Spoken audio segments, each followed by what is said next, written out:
السلام عليكم ورحمة الله وبركاته. الحمد لله الحمد لله نحمده ونستعينه ونستغفره ونؤمن به ونتوكل عليه ونعوذ بالله من شرور أنفسنا ومن سيئات أعمالنا. من يهده الله فلا مضل له ومن يضلل فلا هادي له.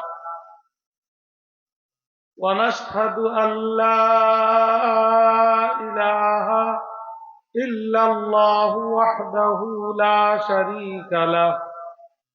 ونشهد أن سيدنا ومولانا محمدا عبده ورسوله أرسله بالحق بشيرا ونذيرا وداعيا إلى الله بإذنه وسراجا منيرا. أما بعد فأعوذ بالله من الشيطان الرجيم. بسم الله الرحمن الرحيم. يا أيها الذين آمنوا ادخلوا في السلم كافة ولا تتبعوا خطوات الشيطان إنه لكم عدو مبين. وقال تعالى: ومن أظلم ممن منع مساجد الله أن يذكر فيها اسمه وسعى في خرابها. وقال رسول الله صلى الله عليه وسلم: من أحب دنياه أضر بآخرته ومن أحب آخرته أضر بدنياه فآثروا ما يبقى على ما يفنى أو كما قال عليه الصلاة والسلام. سبحانك لا علم لنا إلا ما علمتنا إنك أنت العليم الحكيم. আমরা সকলেই বরকত হাসিলের উদ্দেশ্যে অত্যন্ত আজমত এবং মুহাব্বতের সাথে একবার রাসূল করিম সাল্লাল্লাহু আলাইহি ওয়াসাল্লামের প্রতি সকলেই দুরূদ ইব্রাহিম আমরা পাঠ করি। আল্লাহুম্মা সাল্লি আলা মুহাম্মাদিন ওয়া আলা আলি মুহাম্মাদ কামা সাল্লাইতা আলা ইব্রাহিম ওয়া আলা আলি ইব্রাহিম إنك حميد مجيد. اللهم بارك على محمد وعلى آل محمد كما باركت على إبراهيم وعلى آل إبراهيم إنك حميد مجيد. الحمد لله.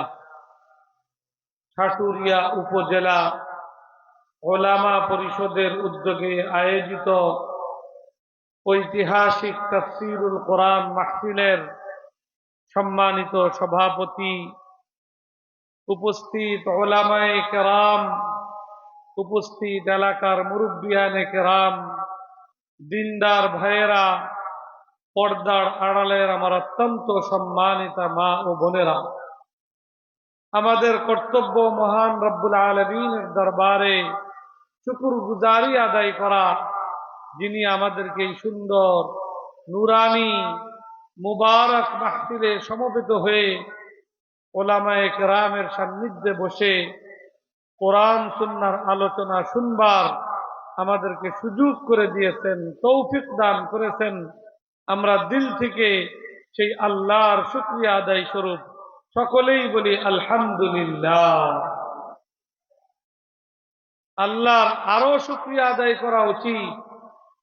আল্লাহ রাব্বুল আলামিন আমাদের দেশের মধ্যে একটা দীর্ঘ প্রতিকূলতা পাড়ি দিয়ে আল্লাহ রাব্বুল আলামিন এখন একটা নতুন পরিবেশ পরিস্থিতি আল্লাহ রাব্বুল আলামিন আমাদেরকে দান করেছেন, যেই পরিস্থিতিতে আমরা দ্বীনের যে সকল কথা, আল্লাহর বড়ত্বের যে সকল কথা, ইসলামের সত্য এবং হক্কানিয়তের যে সকল কথা, ইসলামের বিরুদ্ধে যে সকল ষড়যন্ত্র এবং চক্রান্ত হচ্ছে তাদের বিরুদ্ধে স্পষ্ট বক্তব্য, এটা আমরা বিগত অনেক দিন সব ক্ষেত্রে সব রকমের কথা বলার কোন পরিবেশ আমরা পাচ্ছিলাম না। আল্লাহ রাব্বুল আলামিন অনুগ্রহ করে অনেক ওলামা তলাবা দিনদারদের কোরবানির বদৌলতে আল্লাহ রাব্বুল আলামিন এখন একটা অনুকূল পরিবেশ আল্লাহ তাআলা আমাদেরকে দান করেছে, যেই পরিবেশে আমরা দ্বীনের কথা অকপটে, ইসলামের কথা একেবারে সুস্পষ্টভাবে, হকের কথা স্পষ্টভাবে বলবার আমরা সুযোগ লাভ করেছি। এই জন্য আল্লাহর শুকরিয়া আদায় করে আবারও আলহামদুলিল্লাহ। আমি আপনাদেরকে প্রথমে একটা বিষয়ে দৃষ্টি আকর্ষণ করব, সংক্ষেপে কিছু কথা বলবো। আজকে ডিসেম্বরের কয় তারিখ? 7 তারিখ। 6 তারিখ গেছে কবে? গতকালকে। এটা হলো 2024-এর 6 ডিসেম্বর গেছে গতকাল। এই 6 ডিসেম্বরের পিছনে যদি আমরা যাই, 32 বছর আগে আরেকটা 6 ডিসেম্বর গেছে, 1992 সালের একটা 6 ডিসেম্বর। আমরা অনেকে ভুলেই গেছি, কারণ এক প্রতিকূলতার মধ্য দিয়ে কাটায় আসছি। অনেক সত্য কথা, অনেক প্রয়োজনীয় কথা বিগত দিনে আমাদের বলবার পরিবেশ ছিল না। এই জন্য আমরা অনেক বিষয় যেটা আমাদের জানার মধ্যে থাকা দরকার ছিল, চিন্তা চেতনা দিল দেমাগের মধ্যে থাকা দরকার ছিল, আমরা অনেকে সেই সকল কথা ভুলেই গেছি। আমরা 1992 সনের 6 ডিসেম্বর, এই 6 ডিসেম্বর পৃথিবীর ইতিহাসে অত্যন্ত নির্মম এবং অত্যন্ত হৃদয় বিদারক একটি ঘটনা আমাদের পার্শ্ববর্তী দেশ ভারতে সংঘটিত হয়েছিল। ওই কথা কি আপনাদের স্মরণে আছে? কি ঘটনা ঘটেছিল? ঘটনা ঘটেছিল যে মুসলমানদের কাছে সবচেয়ে সম্মানিত জায়গা, দুনিয়ার মধ্যে সর্বশ্রেষ্ঠ সর্বোৎকৃষ্ট জায়গা, আল্লাহর ঘর মসজিদ। রাসূল করিম সাল্লাল্লাহু আলাইহি ওয়াসাল্লাম তিনি নবুয়ত প্রাপ্তির পরে 13 বছর থাকছেন মক্কা শরীফে, আর এরপরে 10 বছর কাটাইছেন মদিনা শরীফে। তো মক্কা শরীফে নবুয়ত প্রাপ্তির পরে 13টা বছরই এমন সকল প্রতিকূলতার মধ্য দিয়ে তিনি কাটাইছেন যে সেখানে নির্বিঘ্নে আল্লাহর ইবাদত করবেন এটারও পরিবেশ ছিল না। আল্লাহর বড়ত্বের কথা নির্বিঘ্নে ব্যক্ত করবেন তারও পরিবেশ ছিল না। বরং সেখানে আল্লাহর ঘর বাইতুল্লাহ, ওই বাইতুল্লাহর নিকটবর্তী বাইতুল্লাহর ছায়ায় আল্লাহ রসুল কখনো ইবাদত করতে চেয়েছেন তো দুশমনদের দ্বারা আক্রান্ত হয়েছে, কখনো কাফের পাষণ্ডরা, মক্কার কুরাইশ কাফেররা, কখনো আল্লাহ রসুল নামাজে দাঁড়াইছেন বাইতুল্লাহর কাছে, আল্লাহ রসুলের গলার মধ্যে চাদর দিয়া আল্লাহ রসুলের গলায় ফাঁস লাগানোর চেষ্টা করেছে। আবার কখনো আল্লাহ রসুল সেজদায় গেছেন, আল্লাহ রসুলের মাথার উপরে আইনা উটের বিশাল উজুরি আল্লাহ রসুলের মাথার উপরে আইনা ফেলে দিয়েছে। এইরকম প্রতিকূলতার মধ্য দিয়ে কাটাইছেন। এইখানে মুসলমানদের তাদের যে মূল ব্যবস্থাপনা, মসজিদ নির্মাণ, মুসলমানদের সামাজিক সমাজ হবে মসজিদ ভিত্তিক সমাজ, মুসলমানদের সকল কার্যক্রম পরিচালিত হবে মসজিদকে কেন্দ্র করে। গোটা এলাকার, গোটা সমাজের মানুষের সকল সমস্যার সমাধান হবে মসজিদ থেকেই। মসজিদের যিনি ইমাম হবেন, গোটা এলাকার তিনি নেতা হবেন। এটা ছিল ইসলামের মূল দৃষ্টিভঙ্গি। রাসূল পাক সাল্লাল্লাহু আলাইহি ওয়াসাল্লাম মক্কা নগরীর 13 বছর বাইতুল্লাহ, যেটা পৃথিবীর প্রথম ঘর, যেই ঘর সম্পর্কে আল্লাহর কোরআনে আল্লাহ তাআলা স্পষ্ট ঘোষণা করেছেন, ইন্না আউওয়ালা বাইতিন উযিআ লিন-নাসি লাল্লাযী বিবাক্কাতা মুবারাকান ওয়া হুদাল লিল আলামিন। যে পৃথিবীর মধ্যে সর্বপ্রথম ঘর হইল মক্কায় অবস্থিত বাইতুল্লাহ। পৃথিবীতে আল্লাহর পক্ষ থেকে যত হেদায়েতের ফয়সালা হয়, সেই হেদায়েতের ফয়সালা সর্বপ্রথম মক্কায় বাইতুল্লাহ অবতীর্ণ হয়, সেখান থেকে গোটা পৃথিবীতে ছড়িয়ে পড়ে। মুবারাকান, বরকতের মূল কেন্দ্রবিন্দু হইল সেই বাইতুল্লাহ। রাসূল পাক সাল্লাল্লাহু আলাইহি ওয়াসাল্লাম নবুয়ত প্রাপ্তির পর সেই বাইতুল্লাহকে আল্লাহর একত্ববাদ কায়েমের, আল্লাহর একত্ববাদ প্রতিষ্ঠিত করার পরিবেশ সেখানে গড়ে তুলবেন, সেই পরিস্থিতি সেখানে ছিল না। 360 মূর্তি সেই বাইতুল্লাহকে কেন্দ্র করে মক্কার কাফের মুশরিকরা সেখানে প্রতিষ্ঠিত করে রেখেছিলেন। আল্লাহ রসুল 13 বছর পর্যন্ত মেহনত করেছেন। আল্লাহর একত্ববাদকে, আল্লাহর বড়ত্বকে, আল্লাহর শ্রেষ্ঠত্বকে মক্কাবাসীর সামনে তুলে ধরবার চেষ্টা করেছেন। নানা রকমের প্রতিকূলতার মুখোমুখি হয়েছেন, বিভিন্ন রকমের জুলুম, অন্যায়, অবিচার এবং এই সকল পরিস্থিতির মুখোমুখি হয়েছেন। এবং মুসলমানদের উপরে, আল্লাহ রসুলের সাহাবায়ে কেরামের উপরে যে কঠিন নির্যাতন, নিপীড়ন মক্কার কাফের মুশরিকরা চালাইছে, এটা যারা সেটা ভোগ করছেন তারাই একমাত্র অনুভব করতে পারেন। অন্যের পক্ষে সেই জুলুম নির্যাতন অনুভব করাও সম্ভবপর নয়। রাসূল পাক সাল্লাল্লাহু আলাইহি ওয়াসাল্লাম যখন মক্কা থেকে হিজরত করে মদিনায় আসলেন, আল্লাহ রসুল তার মূল গন্তব্য, সেই গন্তব্যে পৌঁছার আগেই মদিনা শহরের শহরতলিতে কয়েকদিন অবস্থান করে সাহাবায়ে কেরামকে নিয়ে ইসলামের প্রথম মসজিদে কুবা নির্মাণ করলেন। এরপরে মদিনা শরীফে আইসা অবস্থান করে নিজের ঠিকানা, স্থায়ী ঠিকানা বানানোর আগে মুসলমানদের যে সামাজিক মূল কেন্দ্র, আল্লাহ রসুল মসজিদ নববী প্রতিষ্ঠার উদ্যোগ দিলেন। তো রাসূল পাক সাল্লাল্লাহু আলাইহি ওয়াসাল্লাম আমাদেরকে সবক দিয়ে গেলেন, শিক্ষা দিয়ে গেলেন যে মুসলিম সমাজ হবে মসজিদ ভিত্তিক সমাজ। মুসলমানদের সমাজ চলবে মসজিদ থেকে, মুসলমানদের সমস্যার সমাধান হবে মসজিদ থেকে, মুসলমানদের সমাজের নেতৃত্ব দিবে মসজিদের ইমাম সাহেব। এটা রাসূল পাক সাল্লাল্লাহু আলাইহি ওয়াসাল্লাম প্রতিষ্ঠিত করে গেছেন। এবং আল্লাহ রসুল, আল্লাহ রাব্বুল আলামিন কোরআনে কারীমে স্পষ্ট ঘোষণা করেছেন, ওয়ামান আযলামু মিম্মান মানাআ মাসাজিদাল্লাহি আন ইযকারা ফীহা ইসমুহু ওয়া সাআ ফী খারাবিহা। ওই ব্যক্তি থেকে আর বড় জালেম কে হতে পারে যে আল্লাহর ঘর মসজিদকে আবাদ করার ক্ষেত্রে প্রতিবন্ধকতা সৃষ্টি করে, মসজিদকে বেআবাদ, মসজিদকে ধ্বংস করার চক্রান্ত করে। তার চাইতে বড় জালেম পৃথিবীতে আর কেউ হতে পারে না। ইসলামের দৃষ্টিভঙ্গি হইল এইটা।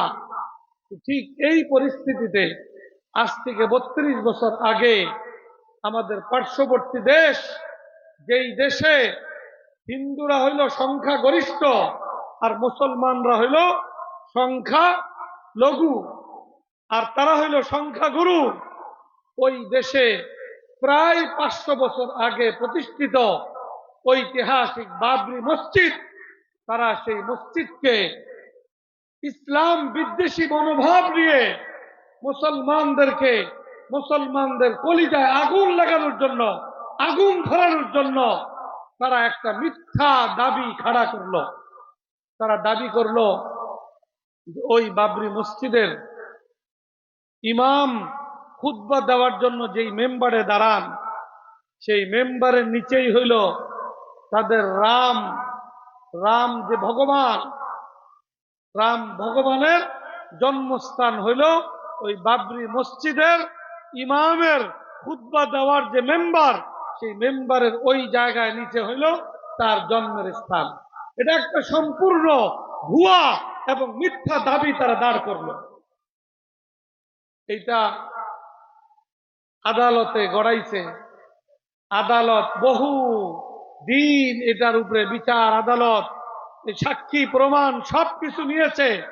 মুসলমানদের দাবি ছিল যে মসজিদ, এটা কোনো মন্দির ভেঙ্গে মসজিদ নির্মাণ করা হয় নাই।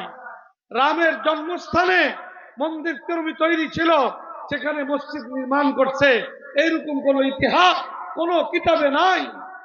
এটা বাবরের আমলে এই ভারতবর্ষে 700-800 বছর মুসলমানরা রাজত্ব করেছে। ওই মুসলমানদের রাজত্বকালীন সময়ে প্রায় 500 বছর আগে 1528 সনে বাবরি মসজিদ মসজিদের জন্য ওয়াকফকৃত জায়গায় প্রতিষ্ঠিত হয়েছিল। কিন্তু তারা একটা মিথ্যা দাবি দাঁড় করাইল, যেটা আদালতেও প্রমাণ করতে তারা ব্যর্থ হয়েছে। তারপরে আদালত হিন্দুত্ববাদের শিকার হয়ে হিন্দুদের পক্ষেই রায় দিয়ে সেখানে রাম মন্দির নির্মাণের সুযোগ তাদেরকে করে দিয়েছে। এবং 1992 সনের 6 ডিসেম্বর সারা পৃথিবীর 200 কোটি মুসলমানদের কলিজায় আগুন ধরিয়ে সেই বাবরি মসজিদকে অত্যন্ত হৃদয় বিদারক ভাবে শহীদ করা হয়েছে। আমরা জানি, যারা একটু বয়সে আছি, নবীনরা তো যেহেতু 32 বছর আগের ঘটনা, নবীন যারা আছি 30-35 বছর যাদের বয়স, তারা হয়তো বিষয়টা জানিও না। অথচ সেই 6 ডিসেম্বর যখন বাবরি মসজিদকে শহীদ করা হয়, গোটা পৃথিবীব্যাপী হিন্দুদের এই হিন্দুত্ববাদী, মুসলিম বিদ্বেষী, ইসলাম বিদ্বেষী এই ঘৃণ্য কাজের প্রতিবাদ সারা পৃথিবীতে গড়ে উঠেছিল। এই প্রতিবাদের ক্ষেত্রে আমাদের বাংলাদেশ ছিল অগ্রগামী। যদিও বাংলাদেশ ছোট দেশ এবং ভারতের পার্শ্ববর্তী দেশ, ভারত বিশাল দেশ, 100 কোটির ঊর্ধ্বে সেই দেশের মানুষের সংখ্যা, জনসংখ্যা, তথাপি আলহামদুলিল্লাহ আমাদের সেই সময়কার ওলামায়ে কেরামের যারা মুরব্বী ছিলেন, নেতৃত্ব দানকারী ছিলেন, তাদের মধ্যে অন্যতম ছিলেন আমার আব্বাজান শাইখুল হাদিস আল্লামা আজিজুল হক রহমতুল্লাহ আলাইহি।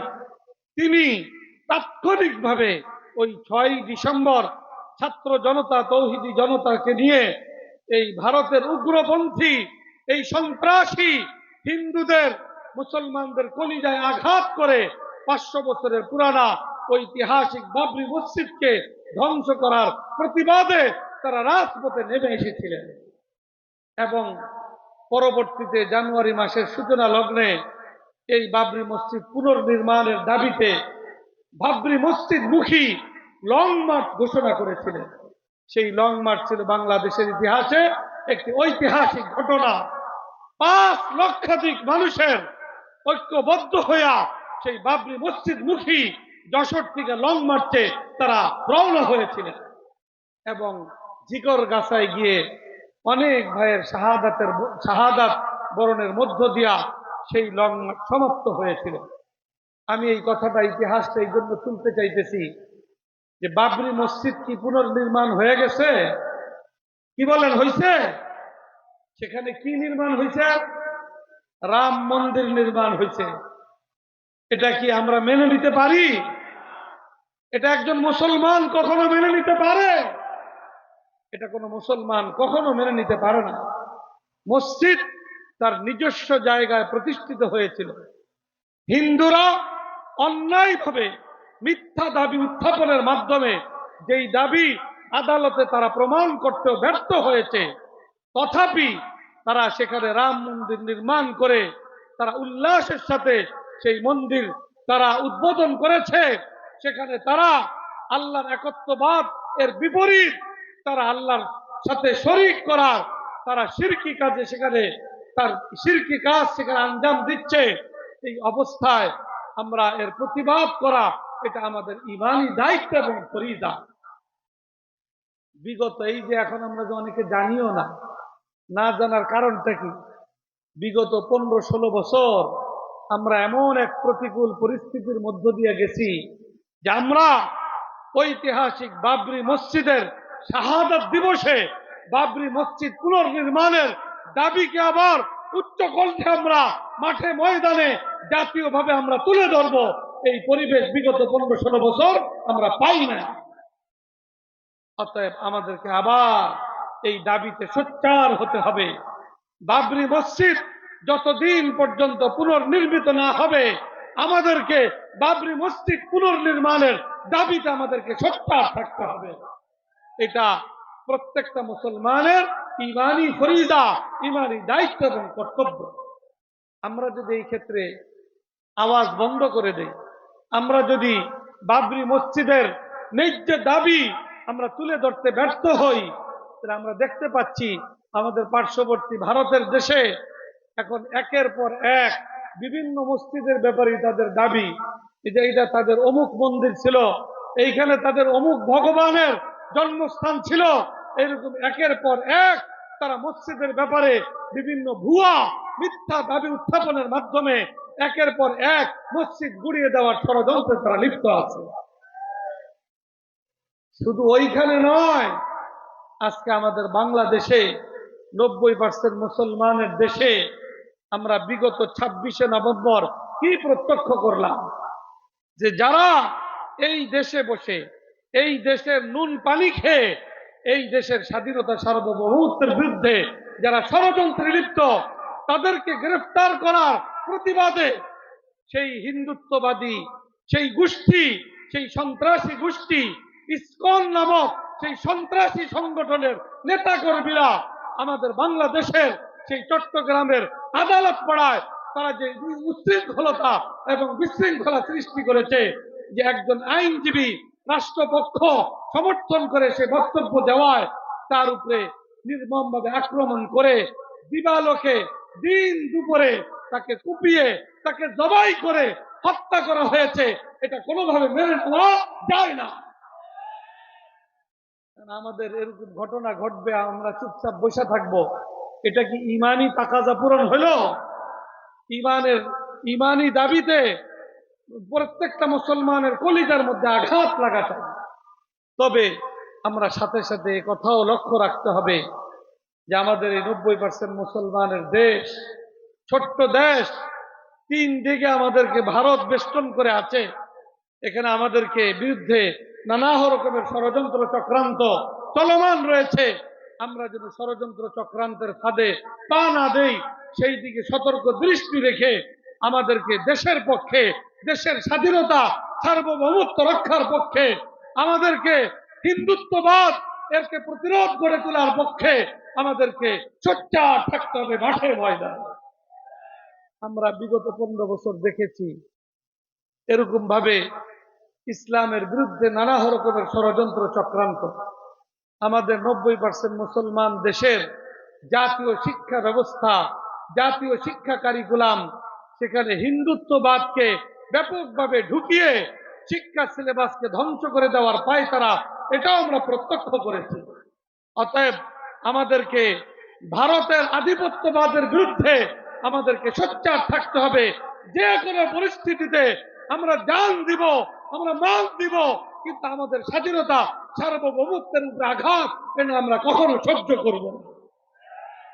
এই ক্ষেত্রে ওলামায়ে কেরাম, তৌহিদি জনতা, তলাবায়ে ইলজাম আমাদের প্রত্যেকের দায়িত্ব এবং কর্তব্য রয়েছে। এই দায়িত্ব কর্তব্যের ব্যাপারে আমাদেরকে সচেতন থাকতে হবে এবং আমাদের এই যে কলিজায় আঘাত দেওয়া এই যে ঘটনা, ঐতিহাসিক বাবরি মসজিদ, ওই হিন্দুত্ববাদী শক্তি তারা ধ্বংস করেছে। আমরা যতদিন পর্যন্ত বাবরি মসজিদের জায়গায় বাবরি মসজিদ পুনর্নির্মাণ না করতে পারবো, ততদিন পর্যন্ত বাবরি মসজিদ পুনর্নির্মাণের দাবিতে আমাদেরকে সোচ্চার থাকতে হবে। এই দাবি ভুলে গেলে হবে না, এই দাবি আমাদেরকে স্মরণে রাখতে হবে এবং সময়ে সময়ে আমাদেরকে মাঠে ময়দানে এই দাবিতে আমাদেরকে সোচ্চার হতে হবে। আল্লাহ রাব্বুল আলামিন আমাদের সকলকে তৌফিক দান করুন। এটা সময়ের একটা প্রয়োজনীয় কথা, এই জন্য আমি এই কথাটা আপনাদেরকে স্মরণ করিয়ে দিলাম। আমাদের নতুন প্রজন্ম 20 বছর, 25 বছর, 30 বছর বয়সী যারা তরুণ প্রজন্ম আছে, তারা তো বাবরি মসজিদ যখন ধ্বংস করা হয়েছে তারা তখন জন্মও নেয় নাই। এজন্য তাদেরকেও জানতে হবে এবং এই আবেদন, এই আহ্বান, এই দাবি আমাদেরকে প্রজন্ম থেকে প্রজন্ম, প্রজন্মের পরে প্রজন্ম, শতকের পরে শতক, আমাদেরকে যুগ যুগান্তরে এই দাবি আমাদেরকে মুসলমানদের মধ্যে অব্যাহত রাখার ব্যবস্থাপনা আমাদেরকে গ্রহণ করতে হবে। আল্লাহ রাব্বুল আলামিন আমাদের সকলকে তৌফিক দান করুন। আমি কোরআনে পাকের আয়াত তেলাওয়াত করেছি। আল্লাহ রাসূল আল্লাহ রাব্বুল আলামিন বলেন, ইয়া আইয়ুহাল্লাযীনা আমানু উদখুলু ফিস সিলমি কাফা ওয়ালা তাত্তাবিউ খুতুওয়াতিশ শাইতান ইন্নাহু লাকুম আদুউম মুবিন। আমরা মুসলমান, আমাদের ধর্ম হইল ইসলাম। আমাদের যে ধর্ম, এই ধর্মই একমাত্র আল্লাহর কাছে মনোনীত ধর্ম। পৃথিবীতে আরো অনেক ধর্ম আছে, অনেক ধর্মাবলম্বী আছে, কিন্তু কোরআন স্পষ্টভাবে ঘোষণা করে দিয়েছে, ইন্নাদ দীনা ইনদাল্লাহিল ইসলাম। আল্লাহর কাছে একমাত্র মনোনীত ধর্ম হইল ইসলাম। এই ইসলামের উপরে যারা টিকে থাকবে, ইসলাম নিয়ে যারা কবরে যেতে পারবে, তাদের জন্যই চূড়ান্ত সফলতা এবং আল্লাহর চূড়ান্ত সন্তুষ্টির জায়গা জান্নাত একমাত্র তাদের জন্যই অবধারিত। যারা ইসলাম ছাড়া অন্য কোন ধর্ম পালনে লিপ্ত হবে, অন্য কোন ধর্ম পালনের মধ্য দিয়া সফলতার আশা করবে, তাদের এই আশা কি পূরণ হবে না কখনো। আল্লাহর কোরআনে আল্লাহ তাআলা স্পষ্টভাবে জানিয়ে দিয়েছেন, ওয়ামান ইয়াবতাগি গায়রাল ইসলামি দীনান ফালান ইউকবালা মিনহু ওয়া হুয়া ফিল আখিরাতি মিনাল খাসিরিন। ইসলাম ছাড়া অন্য ধর্ম পালনের মাধ্যমে সে কামিয়াবি তালাশ করবে, আল্লাহর নৈকট্য লাভে ধন্য হওয়ার চেষ্টা করবে, তার এই ধর্ম আল্লাহর কাছে কখনো গ্রহণীয় হবে না এবং সে আখিরাতে নিশ্চিতভাবে ক্ষতিগ্রস্ত হবে, তার ধ্বংস অনিবার্য। অতএব আমাদেরকে আমাদের ঈমান ইসলাম রক্ষা করা, এটার প্রতি আমাদেরকে বিশেষভাবে মনোযোগী হতে হবে। আল্লাহ রাব্বুল আলামিন মানব জাতির একেবারে সৃষ্টি লগ্ন থেকে মানুষের চূড়ান্ত সবচেয়ে বড় শত্রু ইবলিস শয়তানকে মানুষের পিছে আল্লাহ রাব্বুল আলামিন লাগাই দিয়েছেন। কারণ দুনিয়াটা মানুষের পরীক্ষার জায়গা। এখানে ইবলিস শয়তান প্রতি মুহূর্তে মানুষকে ধোঁকা দেওয়ার মাধ্যমে তাকে ইসলাম থেকে বিচ্যুত করার, ঈমান থেকে বিচ্যুত করার জন্য সে চেষ্টা মেহনত করে।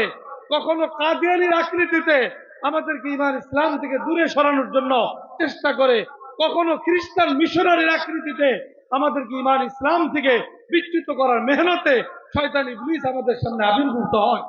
আমাদেরকে সর্ব অবস্থায় নিজেদের ঈমান ইসলাম রক্ষায় আমাদেরকে সচেষ্ট থাকতে হবে। এই ব্যাপারে যেন কোনো দুর্বলতা আমাদের মধ্যে কাজ না করে, এই ব্যাপারে আমাদেরকে খুব সচেতন সোচ্চার থাকতে হবে।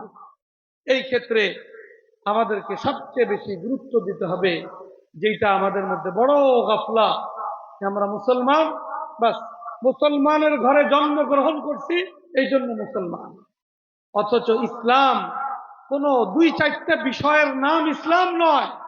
ইসলাম তো একটা মানুষের পূর্ণাঙ্গ জীবন ব্যবস্থার নাম হইল ইসলাম। একটা মানুষের জন্ম থেকে নিয়ে মৃত্যু পর্যন্ত, তার মাথার তালু থেকে নিয়ে পায়ের তলা পর্যন্ত, ব্যক্তি জীবন থেকে নিয়ে ব্যক্তি, পরিবার, সমাজ, রাষ্ট্র, ব্যবসা বাণিজ্য, চাকরি বাকরি, ক্ষেত খামার, বিবাহ শাদী, বিচার আদালত, সর্বক্ষেত্রের সাথে সংশ্লিষ্ট সর্বোৎকৃষ্ট বিধিবিধান সম্বলিত ধর্মের নাম হলো ইসলাম। অতএব একজন যদি মানুষ সে প্রকৃত মুসলমান হিসেবে নিজের জীবনকে পরিচালনা করতে চায়, তার জন্য ইসলাম শিক্ষার কোনো বিকল্প না। আজকে আমাদের সমাজে আমরা তো 90% মুসলমান, খুব গর্বের সাথে বলি, অথচ আমাদের বাংলাদেশের বাস্তবতা হইল মুসলমানদের অধিকাংশ সন্তান এমন শিক্ষায় আজকে শিক্ষিত হয়ে এমন শিক্ষা ব্যবস্থার সাথে সংশ্লিষ্ট, যে শিক্ষার মাধ্যমে একজন মুসলমান মৌলিক ইসলাম শিক্ষা সেখান থেকে সে অর্জন করতে পারে না। এমনকি কোরআনের, ইসলামের মূল কিতাব কোরআন, সেই কোরআনের ন্যূনতম শিক্ষারও সেখানে তাদের জন্য সুযোগ দেখা হয় নাই। অতএব আমাদের প্রত্যেকটা মুসলমানের ইসলাম শিক্ষার প্রতি বিশেষভাবে মনোযোগী হওয়া এটা খুব গুরুত্বপূর্ণ বিষয়।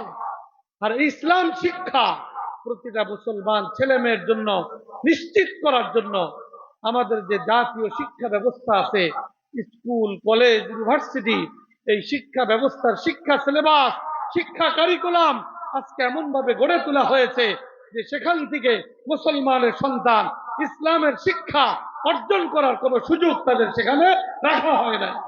অর্থাৎ আজকের এই পরিবর্তিত পরিস্থিতিতে আমাদেরকে সোচ্চার হতে হবে যে আমাদের প্রাইমারি স্কুল থেকে ইউনিভার্সিটি লেভেল পর্যন্ত শিক্ষার সর্বস্তরে মুসলমানদের ঈমান ইসলাম শিক্ষা এটা বাধ্যতামূলক নিশ্চিত করতে হবে। এটা আমাদের সময়ের অত্যন্ত প্রয়োজনীয় বিষয়।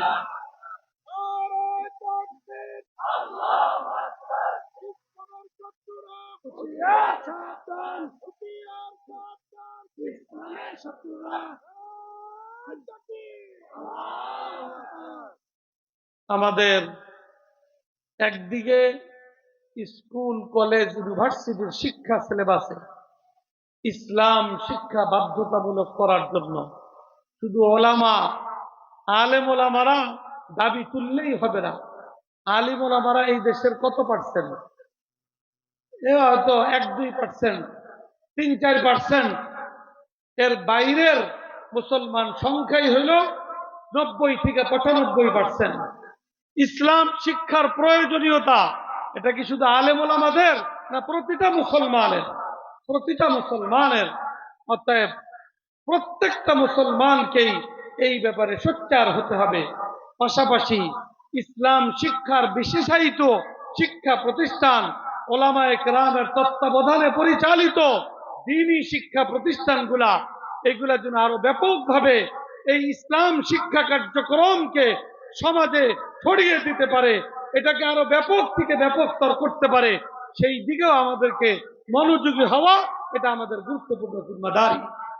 আর ওলামায়ে কেরাম, আজকে এই মাহফিলের আয়োজন হইল সাটুরিয়া উপজেলা ওলামা পরিষদের উদ্যোগে। ওলামায়ে কেরামের জিম্মাদারি, তারা নবীদের ওয়ারিস। নবীগণ যুগে যুগে উম্মতের সঠিক পথ নির্দেশনা, উম্মতের সামনে সঠিক দিন তুলে ধরা, আল্লাহর আসমানি কিতাবের বিধিবিধান উম্মতের সামনে তুলে ধরা, এই দায়িত্ব আম্বিয়া কেরামগণ পালন করে গেছেন। তাদের ওয়ারিস হিসাবে ওলামায়ে কেরামের জিম্মাদারি, নবুয়তের এই ধারা মানুষের মধ্যে, দুনিয়ার মধ্যে অব্যাহত রাখা, এই জিম্মাদারি ওলামায়ে কেরামের কাঁধে অর্পিত। অতএব ওলামায়ে কেরাম তাদের এই দায়িত্ব সম্পর্কে সচেতন হতে হবে। আর গোটা মুসলমান তারা ইসলাম শিক্ষার প্রতি মনোযোগী হতে হবে।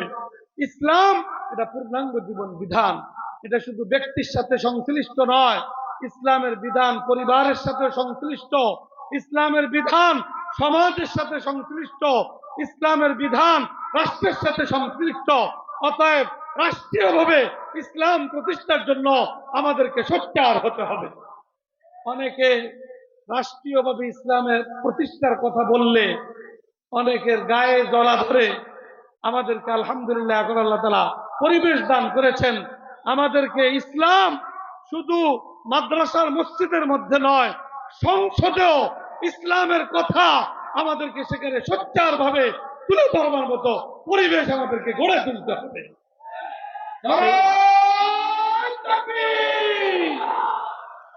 সংসদে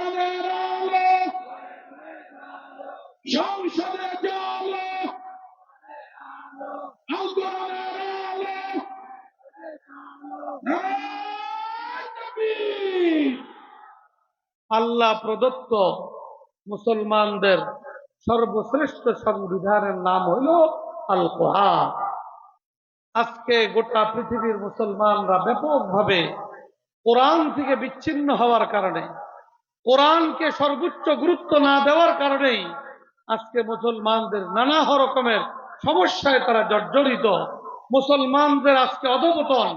অতএব আমরা যদি আমাদের অতীত হারানো গৌরব ঐতিহ্য আমরা যদি ফিরে পেতে চাই, আল কোরআনকে সমাজের সর্বস্তরে, রাষ্ট্রের সর্বস্তরে, এমনকি সংসদে আল কোরআনের বিধানকে প্রতিষ্ঠিত করার কোনো বিকল্প না।